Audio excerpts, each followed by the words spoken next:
ياسين والقرآن الحكيم إنك لمن المرسلين على صراط مستقيم تنزيل العزيز الرحيم لتنذر قوما ما أنذر آباؤهم فهم غافلون لقد حق القول على أكثرهم فهم لا يؤمنون إنا جعلنا في أعناقهم أغلالا فهي إلى الأذقان فهم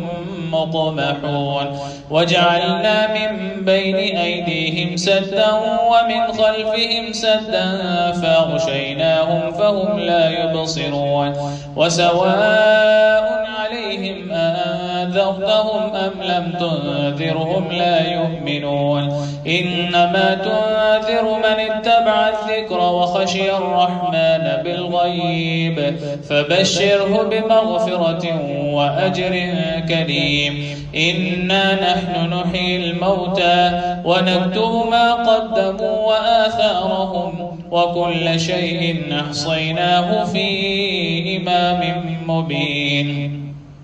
وضرب لهم مثلا أصحاب القرية إذ جاءها المرسلون إذ أرسلنا إليهم اثنين فكذبوهما فعززنا بثالث فقالوا إنا إليكم مرسلون قالوا ما أنتم إلا بشر مثلنا وما أنزل الرحمن من شيء إن أنتم إلا تكذبون قالوا ربنا يعلم إنا إليكم لمرسلون وما علينا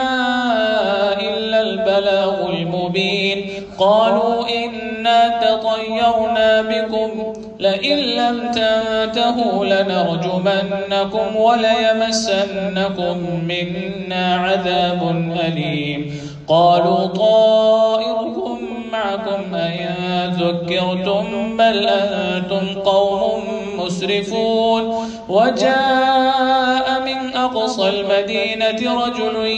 يسعى قال يا قوم اتبعوا المرسلين اتبعوا من لا يسألكم أجرا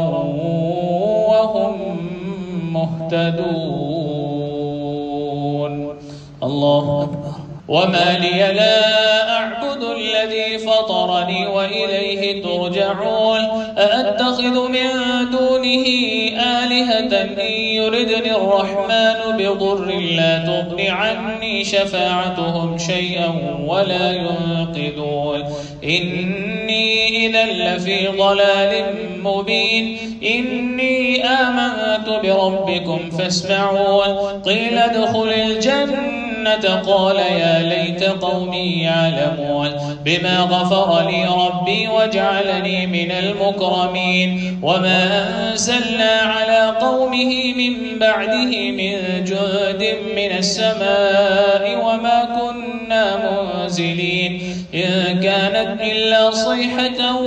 واحدة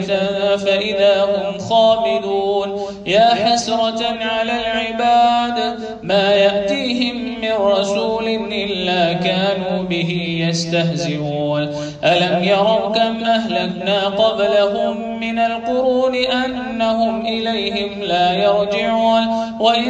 كل لما جميع لدينا محضرون وآية لهم الأرض الميتة أحييناها وأخرجنا منها حبا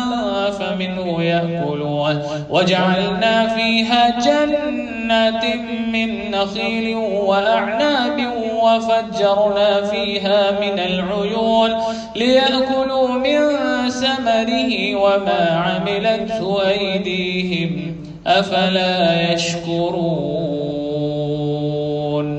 الله أكبر سبحان الذي خلق الأزواج كلها مما تنبت الأرض ومن أنفسهم ومما لا يعلمون وآية لهم الليل نسلخ منه النهار فإذا هم مظلمون والشمس تجري لمستقر لها ذلك تقدير العزيز العليم والقمر قدرناه منازل حتى عاد كالعرجون القديم لا الشمس ينبغي لها أن تدرك القمر ولا الليل سابق النهار وكل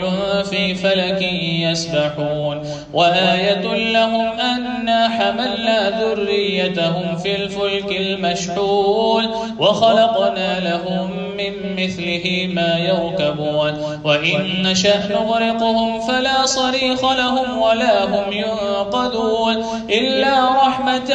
منا ومتاعا إلى حين وإذا قيل لهم اتقوا ما بين أيديكم وما خلفكم لعلكم ترحمون وما تأتيهم من آية من آيات ربهم إلا كانوا عنها معرضين وإذا قيل لهم أنفقوا مما رزقكم الله قال الذين كفروا للذين آمنوا أنطعم من لو يشاء الله أطعمه إن أنتم إلا في ضلال مبين. الله أكبر. ويقولون متى هذا الوعد إن كنتم صادقين ما ينظرون إلا صيحة واحدة تأخذهم وهم يخصمون فلا يستطيعون توصية ولا إلى أهلهم يرجعون ونفخ في الصور فإذا هم من الأجداث إلى ربهم ينسلون قالوا يا ويلنا من بعثنا من مرقدنا هذا ما وعد الرحمن وصدق المرسلون إن كانت إلا صيحة واحدة فإذا هم جميع لدينا محضرون فاليوم لا تظلم نفس شيئا ولا تجزون إلا ما كنتم تعملون. الله أكبر. إن أصحاب الجنة اليوم في شغل فاكهون هم وأزواجهم في ظلال على الأرائك متكئون لهم فيها فاكهة ولهم ما يدعون سلام قولا من رب رحيم. وامتازوا اليوم أيها المجرمون ألم أعهد إليكم يا بني آدم ألا تعبدوا الشيطان إنه لكم عدو مبين وأن اعبدوني هذا صراط مستقيم. ولقد أضل منكم جبلا كثيرا أفلم تكونوا تعقلون هذه جهنم التي كنتم توعدون اصلوها اليوم بما كنتم تكفرون اليوم نختم على أفواههم وتكلمنا أيديهم وتشهد أرجلهم بما كانوا يكسبون ولو نشاء لطمسنا على أعينهم فاستبقوا الصراط فأنا يبصرون ولو نشاء لمسخناهم على مكانتهم فما استطاعوا مضيا ولا يرجعون ومن نعمره ننكسه في الخلق أفلا يعقلون وما علمناه الشعر وما ينبغي له إن هو إلا ذكر وقرآن مبين لينذر من كان حيا ويحق القول على الكافرين أولم يروا أنا خلقنا لهم مما عملت أيدينا أنعاما